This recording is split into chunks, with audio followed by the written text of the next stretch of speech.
Bonjour à toutes et à tous, j'espère que vous allez bien. Aujourd'hui on se retrouve dans un nouvel épisode pour parler des cadeaux de Noël.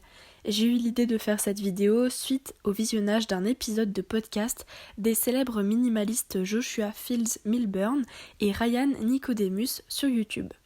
Je vous mettrai évidemment le lien en barre d'infos pour celles et ceux qui sont intéressés. C'est un podcast hyper bien construit qui nous interroge sur nos rapports aux cadeaux en temps de fête et c'est très intéressant. Comme Noël approche, je me suis dit que j'allais vous aider à trouver des idées de cadeaux qui n'encombreront pas vos proches. Dans la liste qui suit, vous pourrez piocher des idées de cadeaux originaux à offrir ou à se faire offrir. Et cerise sur le gâteau, ils sont immatériels. Ils ne prendront donc pas la poussière au fond d'un carton ou sur une étagère. Et même si selon moi ce ne sont pas les cadeaux qui comptent le plus, mais bien le temps de qualité passé en famille ou entre amis en cette fin d'année, je sais que beaucoup d'entre nous, et moi y compris, on aime offrir des cadeaux et on y trouve une certaine manière de dire à la personne qu'elle compte pour nous. Ce n'est pas l'idée première que je défends en étant minimaliste, mais je suis moi-même forcée de constater que c'est plaisant de faire plaisir à ses proches ou de recevoir un cadeau de temps en temps. Il est difficile de s'affranchir de l'injonction d'offrir un cadeau, donc c'est sans plus tarder que voici mes quelques idées. La première catégorie de cadeaux concerne les expériences à vivre. Je vais vous les citer en vrac. Des places de concert, des billets pour un événement sportif, un match de foot par exemple, un pass annuel pour le cinéma ou un lot de 10 tickets d'entrée, un billet de théâtre, un forfait pour une activité sportive comme le golf, des entrées pour un parc d'attractions, un chèque cadeau à utiliser dans un institut de beauté, un billet pour de l'escalade en salle, un pass annuel de bowling, des entrées pour faire un escape game entre amis, une nuit d'hôtel avec petit déjeuner dans une ville de France proche de chez vous. La deuxième catégorie de cadeaux concerne le temps que vous pouvez mettre à disposition de là ou les personnes à qui vous l'offrez. Par exemple, vous pouvez proposer du babysitting pour les parents de jeunes enfants, pareil pour les animaux de compagnie, ça évite aux proches de payer une pension, un grand nettoyage de la maison et votre aide aussi pour trier et désencombrer leur intérieur, amener leur voiture au lave-auto pour eux, un massage, une manucure ou une pédicure si vous savez le faire, pareil pour la coloration des cheveux ou une coiffure, tondre la pelouse ou jardiner, vidanger et entretenir la voiture si vous avez ces compétences, leur promettre de cuisiner ou de livrer un repas prochainement. Je sais qu'il est parfois difficile d'introduire ce type de cadeau car les gens n'ont pas l'habitude ou n'osent pas nous solliciter le moment venu.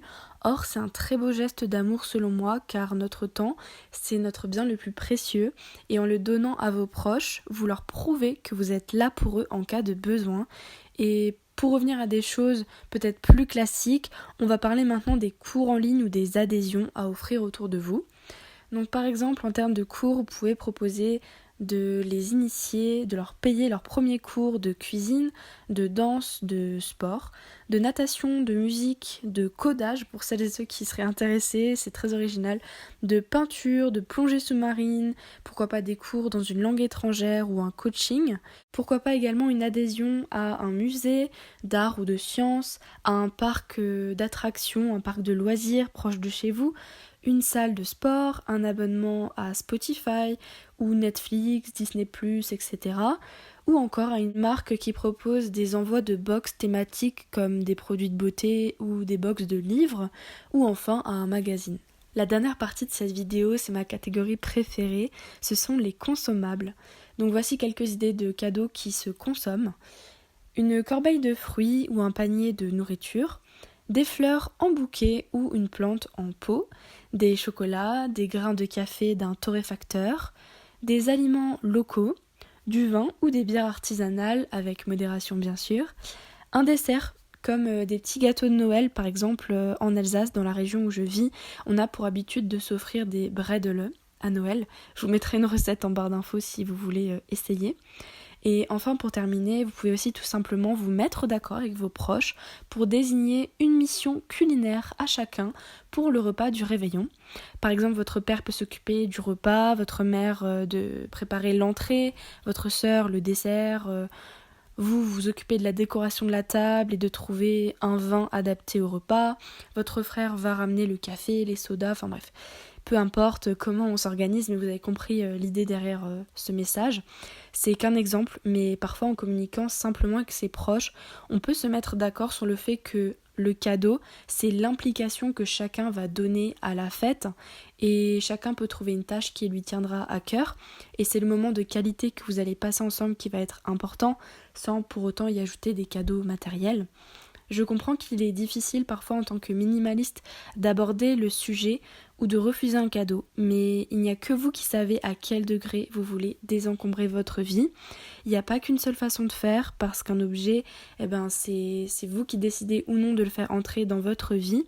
Et parfois offrir un objet qui est désiré par la personne, ça lui fera extrêmement plaisir. Un cadeau désiré ou un cadeau dont la personne a besoin, notamment pour les jeunes enfants, il y a beaucoup de matériel entre guillemets à se procurer ou alors quelque chose qu'une personne voulait depuis très longtemps s'acheter mais n'osait pas forcément. Ça reviendra à lui faire beaucoup plus plaisir que lui acheter des consommables ou un abonnement à la salle de sport où elle n'ira pas. On est d'accord. Le meilleur cadeau en fait c'est celui dont l'autre a vraiment envie et besoin. Et pour le savoir, il suffit de questionner son entourage. Donc laissez-vous surprendre par leurs idées et parlez tout simplement avec eux pour savoir ce qu'ils aimeraient recevoir.